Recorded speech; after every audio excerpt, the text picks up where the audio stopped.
Alright, example number 3 of the eccentrically loaded foundation. A square footing with 0.4 by 0.4 meter column at the center is loaded as shown in the figure. The base of the footing is 1.4 meter below the ground. Unit weight of the concrete is 24 kilonewton per cubic meter, and for the soil is 18 kilonewton per cubic meter.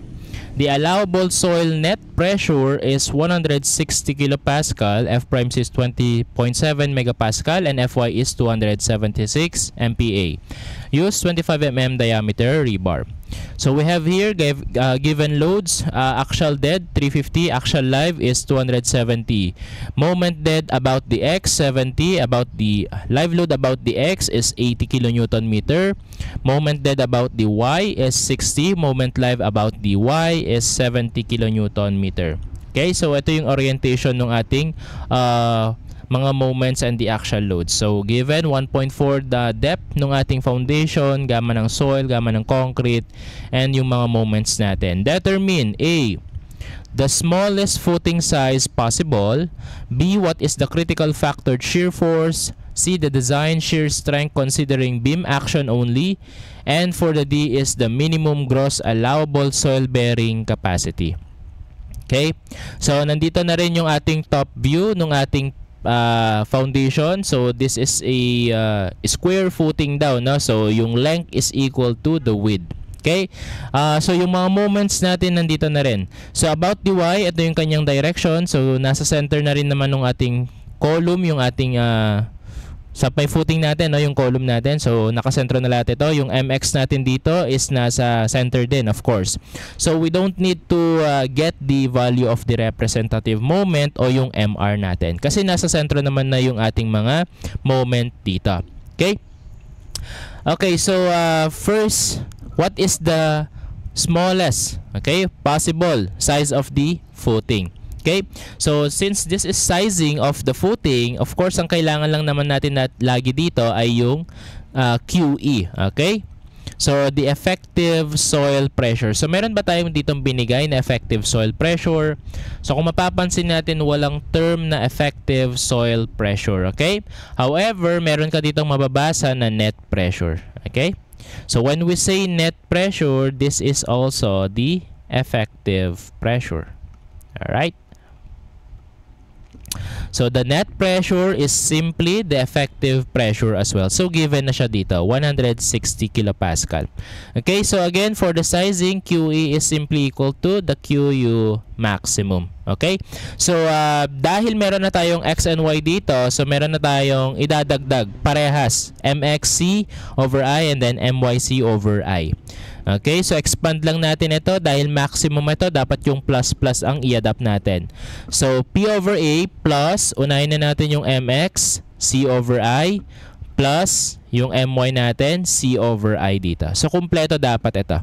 Okay, again, take note, this is a square. So W is simply equal to the length. Okay, or pwede natin tong i-replace na side na lang. Okay, so instead na W, pwede natin tong gawing S na lang. Tapos yung L, gawin na rin nating S na lang din para hindi tayo mahirapan. Okay, kasi square naman to, no? S by S. Okay, so substitute natin everything dito.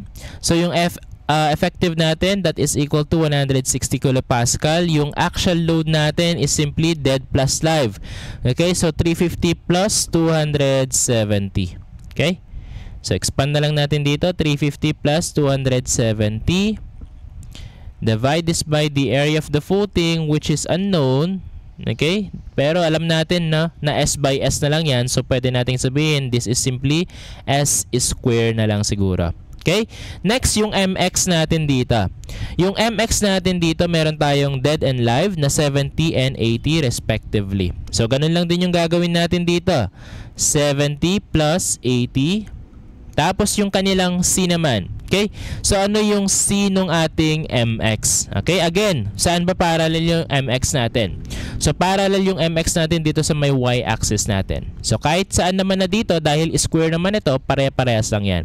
Okay, so again, this is actually the C of the MX. So ito yung C ng MX natin, which is equal to half of S. Okay, so this is simply S over 2.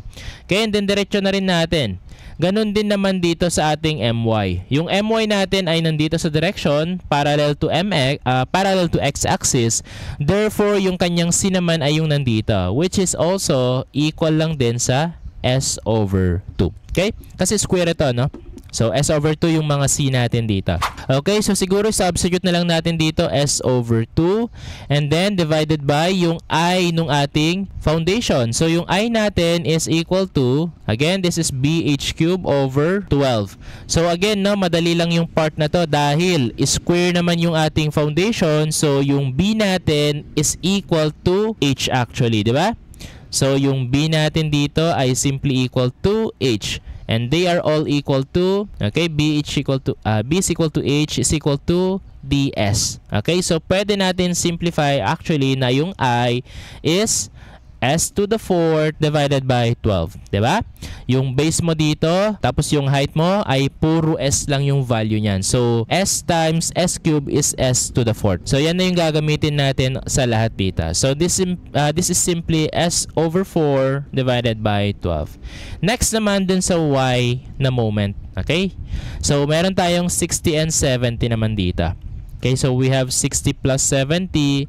Yung kanyang c ay also s over 2. Yung kanyang I ay also s to the 4th divided by 12. Okay? So kung mapapansin natin, common na yung nandito. No? Okay, so pwede natin pagsamahin yung s over 2 over s 4 12. Okay? Masimplify natin ito further. Okay? So, sige, try natin tong i-simplify muna. 160 is equal to, okay, so yung nasa taas is simply equal to 350 plus 270. So, this is 620 s square. Okay? And then, mapapansin natin yung s over 2 and s 4 over 12 is common dito sa dalawang term. So, pwede natin tong i-simplify pa muna. So, 0.5 dito sa taas divided by 1 over 12. Okay, simplify lang natin dito. Meron tayong 6 para dito na 6 over s cube na lang. Okay? So, yung simplification nitong s over 2 and s 4 over 12 is 6 na lang. 6 divided by s cube. So, cancel kasi dito yung isang s. So, yan po yung kanyang simplification. Times common or separate natin yung part na to and then yung part na to. Okay? So, this is simply 70 plus 80 plus 60 plus 70. Okay? So, para mas mabilis. Okay? So, that is equal to 70 plus 70 or 80 plus 70 plus 60. So, 280. Okay? So, 160 is equal to 620 over s square plus 6 times 280 over s cube. Now, pwede na natin kunin yung value nung ating s. Okay? So, this is equal to 160, 620 divided by s square plus 6 times 280 divided by s cube. Okay? So, shift solve. So, yung x natin dito is equal to 2.77. Okay, 2.77 or pwede nating sabihin that the s is equal to 2.8 by 2.8 meter. Right? So, this is the smallest size possible for the foundation. Okay, next. What is the critical factored shear force? Okay? So, meron dito critical tapos factored shear. Ang ibig sabihin lang nito, this is the VU. Okay? However, walang sinabi kung is this wide beam or the punching. Now, kung walang sinabi, of course, yung simple lang yung kukunin natin. So, i-check lang natin, of course, yung sa may wide beam. Okay? Para mas simple. Okay, so ito yung plan view kunyari nung ating foundation. So, meron tayo ditong mga directions na ng moments natin. And, labelan lang natin yung mga corners na to. So, for example, dito yung A natin, B, C, and then the D. And then, of course, mapapansin din natin dito sa mga corners natin, may mga positive and negative MY tayo dito. Na? So, paano natin ulit malalaman kung nasaan yung positive at nasaan yung negative? Tignan lang natin kung nasaan yung kinocompress. No? So, say for example, dito sa MX natin dito. Yung direction ng MX natin ay nako-compress niya yung A and B. Therefore, yung kanyang moment ay dapat positive, positive. Okay, so yung nasa likod niya dapat yung C and D ay negative, negative. Now for my naman, yung kino-compress nito ay yung B and C. Kaya positive yung my natin dito, and yung nasa likod naman ay mga negative values. So kung mapapansin natin, dahil iba-iba yung combination na to, may positive na mx, tapos may negative na my, may positive na my, may negative na mx. Okay? So ibig sabihin nito, yung mga pressure natin sa bawat corners ay iba-iba. Okay? So, kung iba-iba yung pressure natin dito, okay, non-prismatic na siya, kailangan i-simplify natin ito. Okay? So, ang gagawin natin, yung mga pressure natin sa kanto-kanto, gawin natin or kunin natin yung kanilang average para makuha rin natin yung VU natin. Okay? So, ganito lang yung gagawin natin, bale. Na? So, yung pressure natin dito sa D, okay? Meron tayong pressure dito sa D, sa C, sa B, and sa A. So kung mapapansin natin, medyo iba-iba yung kanilang height. No? Kung kukunin natin yung value ng VU neto, mahirap yun gawin. No? Again, remember that the formula for VU here is simply equal to the QU times the area kung saan siya nag-act. Okay? So yung QU natin dito, iba-iba. Meron tayong DA, BC na vary yung kanyang value. So hindi natin to makukuha yung QU na yan. Yung area madali lang naman, yung area lang ng footing yan. So instead na ganito yung gawin natin, i-convert natin to sa simple lang, no? So kunin natin yung average ng mga QU na yan. Okay? So magiging uniform na yung value nito. Tapos pwede na natin tong i-apply. Yung VU natin is equal to QU times the area. Okay? So mas mabilis na kapag ganun. Naka-average na yung mga pressure natin. Alright, again, no? Recall natin yung ating formula for QU. That is equal to P over A plus minus 6mx. Okay? WL square plus minus 6my LWS square dito. Okay? Now, kailangan natin yung values ng QUA, B, C, and D para makuha natin yung magiging average nila. Na?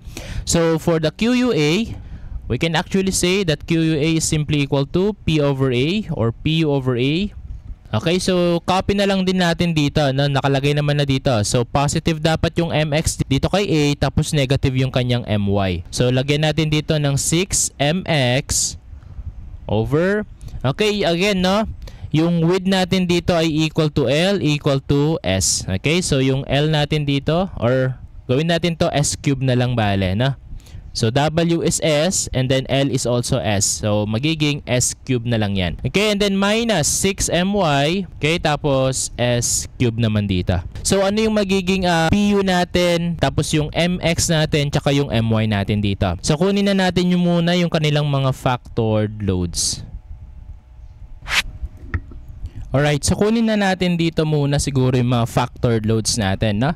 So, sinimplify na natin dito, 1.2 ng dead plus 1.6 ng live. Nung actual, taka yung mga moments natin dito. So, kunin lang natin yung mga magnitudes nito. So, meron tayo dito nga 1.2 of the dead, 350 para sa actual, plus 1.6 nung 270. Okay, so meron tayo dito 852 for the actual. KN, and then next for the MUX. Okay, so 1.2 ng 70 plus 1.6 ng, okay, so meron tayong 212 kilonewton meter. Then next, meron tayo ditong 1.2 ng 60 plus 1.6 ng 70, 184 kilonewton meter. Okay, so itong mga loads na to, isa-substitute na natin dun sa mga QU natin para makuha natin yung A, B, and CD. Okay? Now for the QUA again, meron tayo ditong the ultimate for the actual, that is 852. 852 divided by yung area natin is of course that is simply S square. Okay? Plus 6 times yung MX natin na 212 divided by S cube.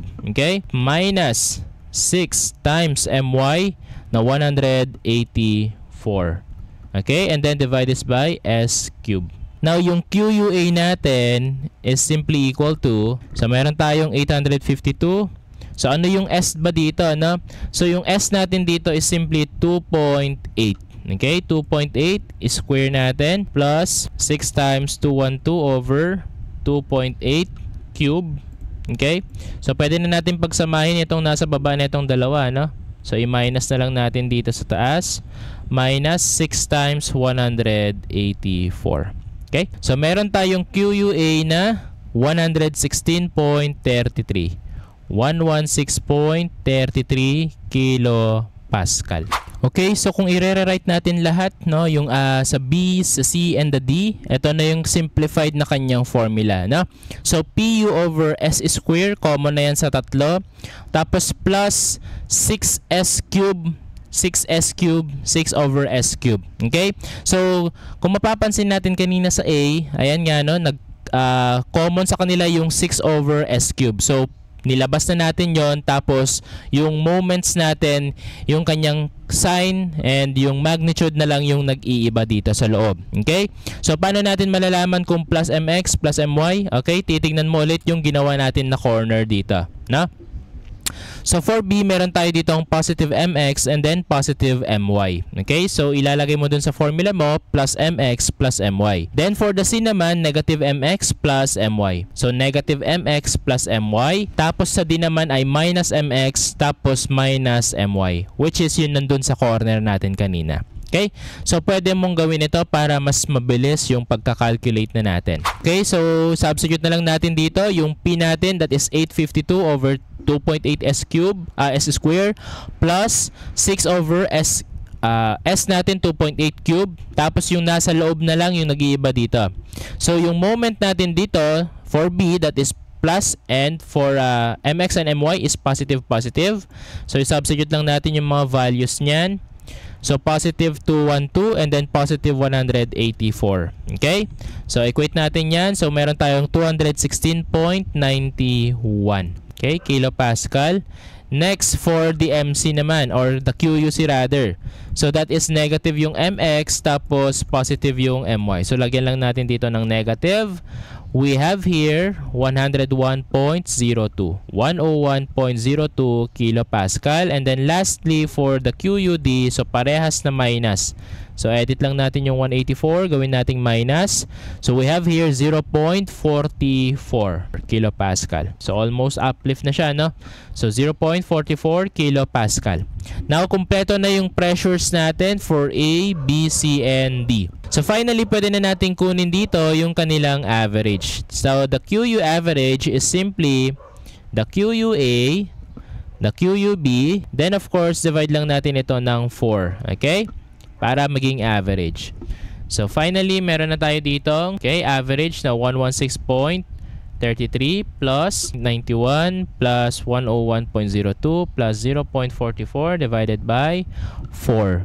Okay, so meron tayo dito 108.68. 108.68 kilopascal. Okay? Okay, so ito na bale yung ating average pressure, 108.68. So ano na yung magiging value ng VU natin? Okay? So of course, dahil wide beam yung assumption natin, okay, so kunyari dito yung ating foundation, so magsukat na lang tayo anywhere dito, no? Kasi pare-parehas naman ito na 2.8 and 2.8. Okay? So pwede tayo dito magsukat ng D distance and then ito na yung magiging critical natin for wide beam. Okay? So, pwedeng ito na yung ating wide beam. So, this is actually D distance. So, this is 2.8. So, ano yung value ng X natin dito? So, kung may X ka dyan sa left or sa right, meron ka din dapat X dito sa bandang left. Kung susukat ka ulit ng D distance dito, parehas yan na X distance. Okay? So, pwede rin sa up ka mag-measure. Okay lang dahil square naman ito. No problem. Okay, so 2.8, okay, minus yung column dimension natin na 0.4. Okay? And then yung effective depth natin dito. Okay, so since wala namang binigay sa atin dito na effective depth, edi kunin natin yung effective depth based dun sa thickness na binigay dito sa ating problem. So meron tayo ditong thickness na 0.4 meters. Okay? And then to calculate or measure the effective depth, okay, so kunyari meron tayo ditong bottom bars, tapos meron tayo ditong top bars. Now, para sukatin natin yung effective depth, kukunin natin yung effective depth dahil moment naman yung gusto nating malaman dito, wide beam rather, i-measure natin yung ating effective depth dun sa top nung ating, dun sa centroid ng ating top bar. Okay, so ito yung effective depth natin para dito. Again, no, wide beam yung sinosolve natin, so yung effective depth natin ay dapat measured from the centroid of the top bar. Okay? So, yung effective depth natin dito, bale, is equal to, okay? So, yung effective depth natin dito is simply 400, the total thickness, minus, meron tayo dito ang cover na maliit. So that is 75 minus, okay, yung diameter nitong rebar natin.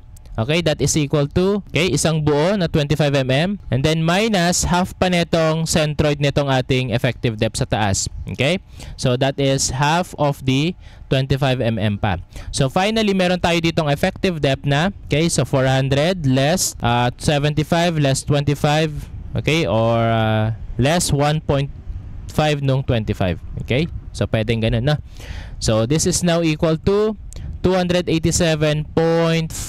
We have 287.5 na effective depth. Okay, so yung effective depth natin dito is equal to 287.5 mm. Okay, now paano natin kunin yung x dito? Okay, so we have here total length or the width equal to 2.8. That is equal to, meron tayo ditong column na 0.4, no?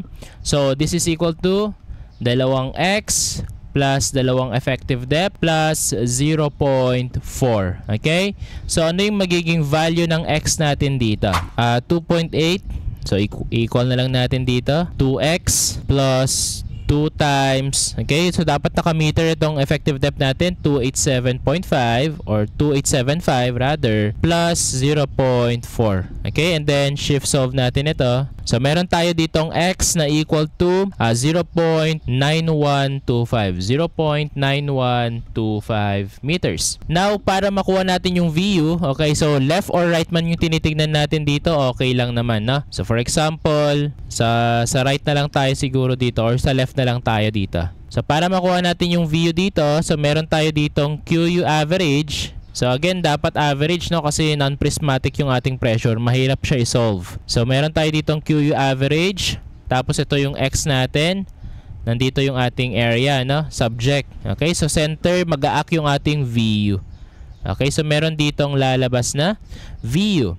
So yung VU natin dito is simply equal to the QU average times the area shaded. Okay, so this is equal to 108.68 times yung area natin ay simply equal to, okay, so may nakikita tayo ditong, so ito yung 2.8 natin, yung width natin. So 2.8 by x. Okay, so finally ang value ng ating VU ay equal to, okay, so that is 108.68 times 2.8 times yung x natin. Okay, so store x na lang natin yan. So meron tayong VU dito na 277.68 kilonewton. Oops, since nandito ka na rin naman sa part ng video ito, maaaring pa-like, share, and subscribe ka na rin sa ating channel. Thank you. C. The design shear strength considering the beam action. Okay? So, itong B and C ay halos parehas. Okay? However, meron tayo ditong keyword naman sa 4-letter C. Ang sabi dito, the design shear. Okay? So, when we say design shear, ito naman yung merong factor na phi. Okay? So, parehas ito, no? Shear strength pa rin naman ito. So, VU lang din ito. However, yung formula natin para dito ay yung may factor na phi times the VC. Okay? So, ibig sabihin nito, may VC siya. Ibig sabihin, allowable or the maximum. Okay? So, yun yung sa may C na part. Dito kasi sa may B natin, okay, this is based on the load, no? So, critical, ito ay base dun sa load natin. So, yung VU natin dito is simply equal to the QU times the area. So, ito yung sa load. Okay? And then, dito naman, ito yung sa ating sa may section natin mismo. Okay? So, ito yung tinatanong dito sa letter C. Okay, so yung C na natin dito, the design shear strength for wide beam is simply equal to the VU phi VC. Okay? So, ito lang yung allowable, bale, no? So, yung phi natin for shear, this is 0.75. And the VC natin is simply the 1/6 lambda square root F prime C BD. Okay? Now, substitute lang natin lahat dito. 0.75 times 1/6. Ang lambda natin walang binigay, no? So, assume natin na normal weight is square root of 20.7 times yung B natin dito is simply the 2,800, yung width ng ating footing, times the effective depth na 287.5 mm. Okay? Now, finally, ang VU natin dito, or the design shear strength natin is equal to, so this is 0.75 times 1/6 times square root of 20.7 times 2,800 times 287.5, and then, okay, divide lang natin ito ng 1,000. So, ang VU natin dito ay 457.82. 457.82 kN. Okay, so this is the answer for letter C. Okay, and then last one. What is the minimum gross allowable soil bearing capacity of the footing?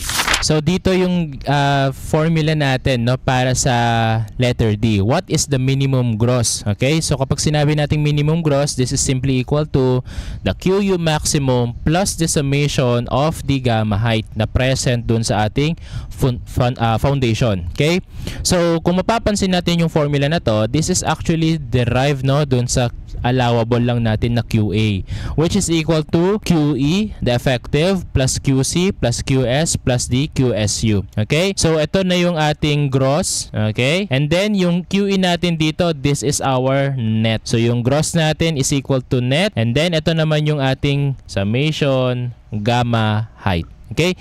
And then mapapansin natin, 'di ba, yung QE natin dito ay ine-equate natin for the QU maximum. Kapag nagso-solve tayo ng sizing, QE is equal to the QU max. Okay? So ito lang yung pinanggalingan niya, bale. Okay, so therefore, pwede na natin kunin ang gross natin, bale, the QU max natin, QU max plus summation gamma height. Okay? So yung QU maximum natin dito ay, okay, so yung QU max natin, titignan lang natin dun sa apat na corner kung sino ba yung nagbigay ng pinakamalaking value. So yung QUA natin 116.33, QUB natin ay 216, QUC 101, and then QUD ay 0.44 lang. So among the four, ang pinaka nagbigay ng maximum value is actually si QUB. So this one is actually our QU maximum. Okay, so the QU max here is simply the QUB plus, okay, so gamma ng concrete, height ng concrete, plus gamma ng soil, height ng soil. Okay, so expand na lang natin yung gamma H dito. So again, ito ay 216.91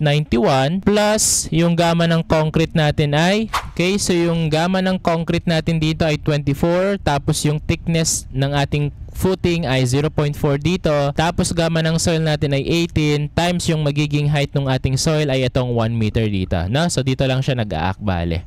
Okay, so yung gamma ng concrete natin dito ay 24, okay, times yung thickness, okay, yung height ng concrete or yung thickness ng ating foundation, this is 0.4, plus yung gamma ng soil natin ay 18 binigay, times yung height ng soil natin na 1 meter. Now finally, ang gross natin dito ay simply equal to 216.91 plus 24 times 0.4 plus 18 times 1. Okay? So, meron tayo ditong 244.51 kilopascal na gross pressure for our foundation.